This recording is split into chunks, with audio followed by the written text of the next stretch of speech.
We are glad to welcome you to our channel. Kindly subscribe to our channel and share our videos with your friends and relations. And click on the bell icon for instant notification whenever new videos are uploaded on this channel.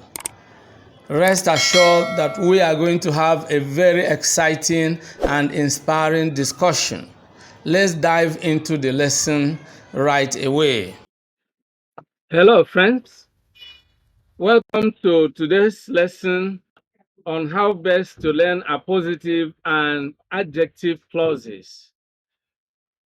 In this video, you are going to learn how to use appositive and adjective clauses for effective communication.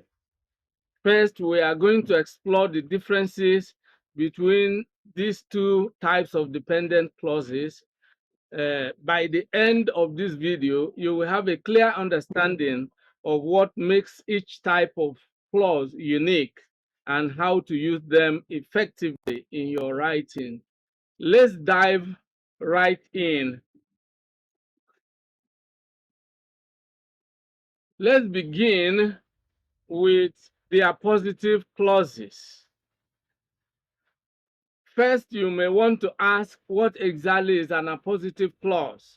An appositive clause is a type of dependent clause that functions as an appositive, which provides additional information or clarification about a noun or pronoun in a sentence. Now, let's look at an example. I don't subscribe to the theory that love is blind. The appositive clause here is that love is blind. But let's first look at this appositive clause. You can see that it is essentially a noun clause. And of course, a noun clause is used as an appositive to provide additional information about a noun or a pronoun in a sentence. What an appositive clause does essentially is to rename or define the noun it refers to. Right? Now, let's analyze this particular example.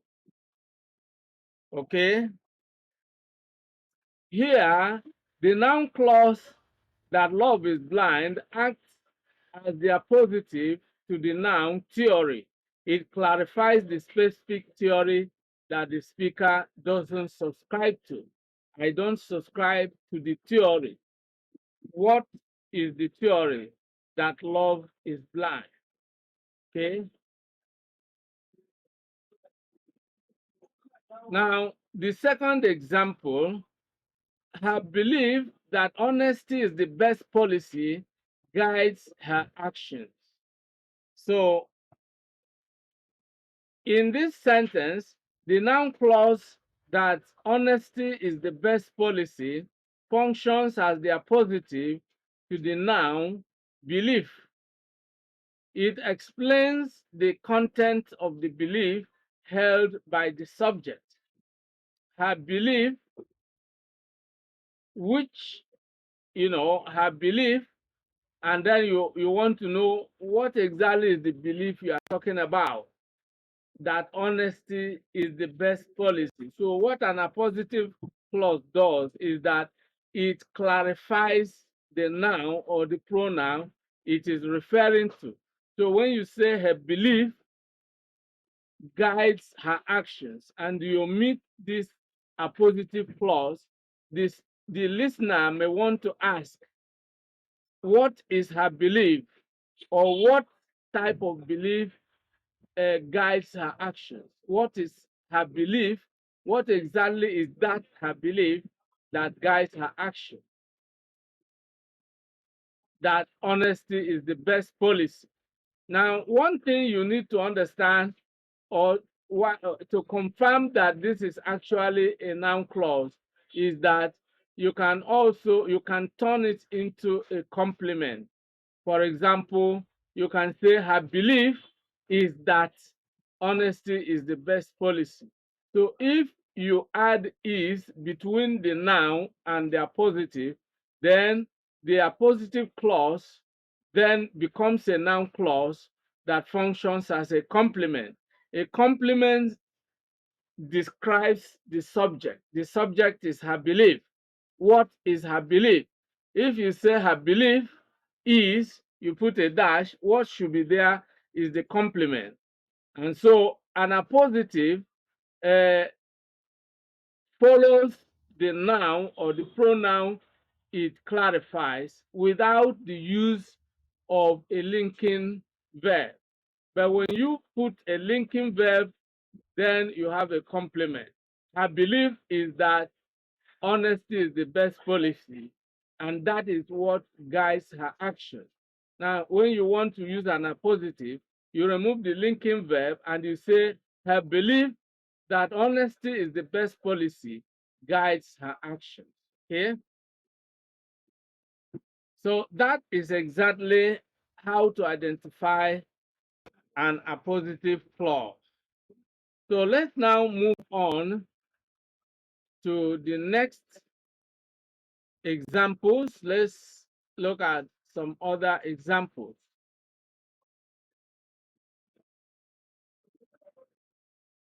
Example number 3. Rose broke down when she received the message that her mother had died. The message that her mother had died. So the message exactly is that her mother has died. Okay, so that's exactly the appositive clause there. Okay, and so you can see Rose broke down when she received the message that her mother had died. Okay, now here the noun clause that her mother has died serves as the appositive to the noun message. It specifies what the message is all about. So let's now look at example number 4. The fact that he lied about it surprised everyone. The appositive clause here is that he lied about it. In this example, the noun clause that he lied about it acts as the appositive to the noun fact. The fact. What is the fact? That he lied about it. So if you insert a linking verb between the fact and the appositive clause that he lied about it, then what you have is the fact is that he lied about it, and that surprised everyone. Okay, if you reconstruct that sentence. But to use this as an appositive, it comes directly after the noun. The fact that he lied about it. What is the fact that he lied about it? So that's what it does. You can liken the appositive clause to a noun clause functioning as a complement, a complement of the subject. Now, the difference is that when the noun clause is functioning as the complement, there's a linking verb. When it is functioning as uh, as an appositive, there is no linking verb. Okay, so you can see that the noun clause here acts as an appositive to the noun fact. It specifies the nature of the fact that caused the surprise. Okay, now let's move on to adjective clauses.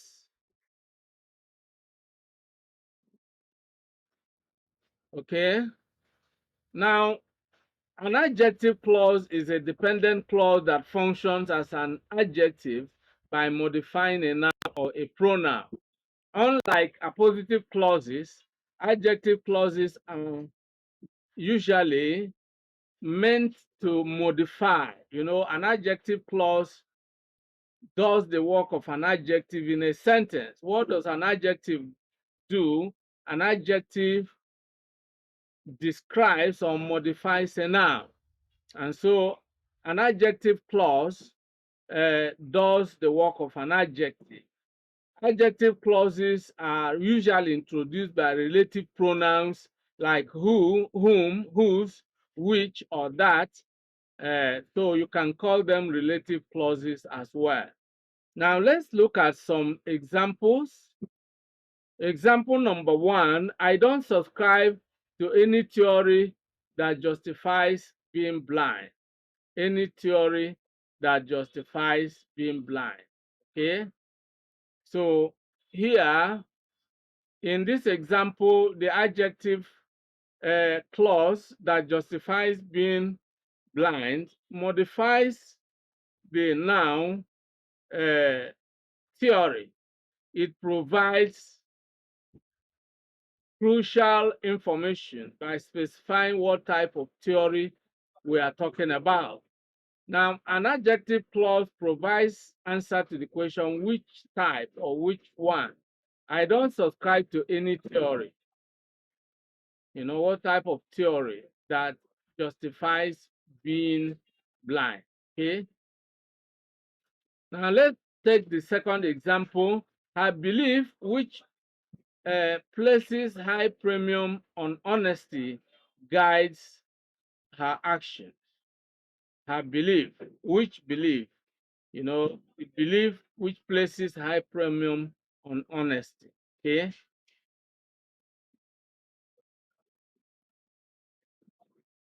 Here, the adjective clause which places high premium on honesty modifies the noun belief. So let's move on to example number 3. Rose broke down when she received the message that informed her about her mother's death. Okay, the adjective clause here is that informed her about her mother's death. Okay, and of course, it modifies the noun message. It describes it, it gives us very important information about the noun message. Number 4, the book that I borrowed from the library was excellent. Okay. Now, in this example, the adjective clause that I borrowed from the library modifies the noun book. It provides crucial information by specifying which book we are talking about. Okay, so that's exactly what it is. Now, by way of summing up, let's recap what exactly. Let's recap what we have covered today. Okay, appositive clauses, noun clauses that help to resume or define a noun or pronoun. Adjective clauses, on the other hand, are relative clauses that modify or describe nouns or pronouns. Of course, they provide essential information.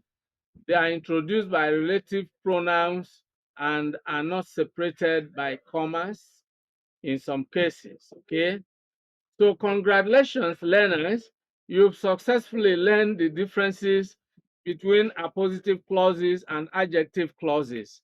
Remember, appositive clauses offer extra details.